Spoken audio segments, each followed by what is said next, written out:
Gente, vamos falar um pouco agora sobre uma revolução que, por ser uma revolução, mudou a forma de viver, de pensar e de agir, as relações entre as pessoas. Vamos falar um pouco sobre a Revolução Industrial, ou as diversas fases da Revolução Industrial pelo mundo. A primeira Revolução Industrial, que aconteceu na Inglaterra, ou que iniciou pela Inglaterra no século XVIII, mudou a forma de viver e a forma de pensar das pessoas, porque antes da Revolução Industrial, o maior adensamento populacional na Europa estava no campo, não estava na cidade, estava em núcleos rurais separados, dissociados. As pessoas trabalhavam em busca do seu reconhecimento do seu trabalho, viria através da troca. As pessoas trabalhavam, produziam arroz, feijão, leite, mel, recebia como forma de pagamento um pouco de tudo aquilo que se produzia. Quando vem a Revolução Industrial, esse processo muda totalmente.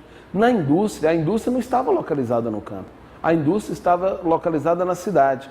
E não eram os nobres, não eram os grandes donos de terra que iriam trabalhar na indústria. A população que antes estava no campo, agora migra para a cidade em busca de um reconhecimento, em busca de status. Quem era o camponês antes da Revolução Industrial? Era o último elemento da pirâmide social. Quando ele vai para a cidade, trabalhar na cidade, ele não é mais um camponês, ele é um operário. A pessoa que estava apta a operar máquinas. E no século XVIII não existia nada mais importante e sofisticado do que uma máquina. Mesmo que a máquina fosse um tear dentro de uma pequena indústria. Mas isso dava reconhecimento, eram construtores. Um outro fator importantíssimo, além do status social, é que se no campo se pagava com parte da produção, a indústria só produz um item. A indústria só produzia tecido, por exemplo. Não dava para o dono da indústria pagar o seu funcionário com parte da produção, porque ele precisava comer, ele precisava se vestir, e não dá para fazer isso com um único item. É aí que inicia a fase do capitalismo, que mais se assemelha ao capitalismo de hoje. Existe um passaporte, e esse passaporte dá acesso a todas as outras coisas. Não é mais a moeda, o metalismo, ouro, prata, agora é dinheiro. E isso muda radicalmente a forma de pensar. A moeda, que antes vigorava, ela tinha o seu valor mediante a matéria-prima que ela era confeccionada. Tanto faz ser um saquinho de ouro ou um saquinho de moedas de ouro. O que equivalia era o peso daquele metal nobre, o peso dele convertido no valor da época. Pouco interessa de onde aquele dinheiro, aquela moeda tinha sido confeccionada. O dinheiro é diferente. O valor do dinheiro está no consciente coletivo das pessoas. Já é uma evolução, um desprender-se. Porque o mesmo material, o mesmo papel que fabrica uma cédula, hipoteticamente de R$10, é a mesma matéria-prima que também fabrica uma cédula de R$100. Mas elas não têm o mesmo valor. O valor está no consciente coletivo das pessoas. Bom, como é que isso muda a forma de pensar e a forma de viver? Antes, o poder estava com os donos de terras. E as terras eram bens intransponíveis, ninguém vendia. Tá? Você nascia nobre, você era filho de um nobre, você iria morrer nobre, seu neto iria ser nobre. Você nascia camponês, você morreria camponês, o último elemento da pirâmide social.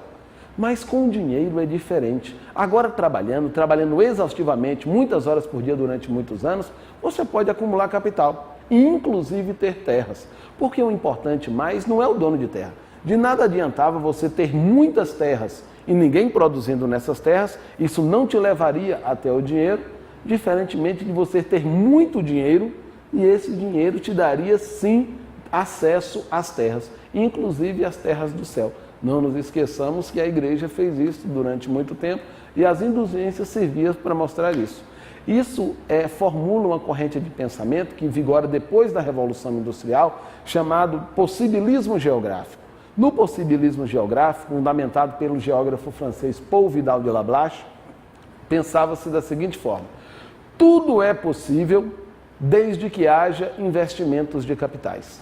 Ora, qual é a lógica disso? Pensemos nós. Imagina que aqui em Vitória da Conquista, no século XVIII, aqui no Planalto da Conquista, vivia-se pessoas. Pelo pensamento, pelo determinismo geográfico visto antes, nós seríamos fracos, porque estávamos nos alimentando, olha só, de forma desequilibrada. Mas se tudo é possível se houver investimentos, veja bem, uma pessoa, se houver muito investimento, se ela tiver disponibilidade de capital, vai haver um mercador disposto a periodicamente ir na zona temperada, buscar produtos da zona temperada e trazê-lo para aqui. Mesmo estando nos trópicos, vamos nos alimentar de forma equilibrada. Portanto, seremos fortes, dominadores, independente de onde estamos. O que vigora, o que determina o poder, não mais é a tradição cultural, a tradição familiar, mas sim um valor financeiro agregado. Segundo a linha do pensamento do possibilismo geográfico, tudo é possível desde que haja investimentos.